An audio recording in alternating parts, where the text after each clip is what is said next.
কলিযুগৰ শেষত মানুহৰ কি গতি হ'ব?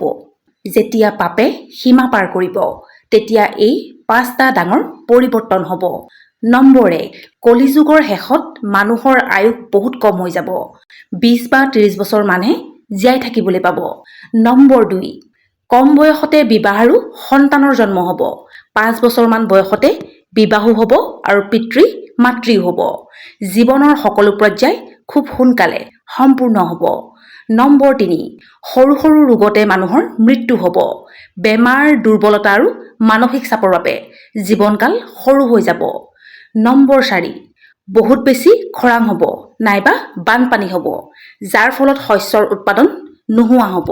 খাদ্যৰ অভাৱ হ'ব। মানুহে মাংসকে প্ৰধান আহাৰ হিচাপে গ্ৰহণ কৰিব।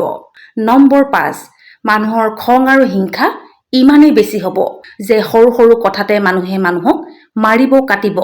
শেষত যেতিয়া অধৰ্ম বাঢ়ি যাব, তেতিয়াই কল্কি অৱতাৰে বেয়া শক্তিক নষ্ট কৰি পুনৰ ধৰ্ম আৰু সত্যৰ প্ৰতিষ্ঠা কৰিব।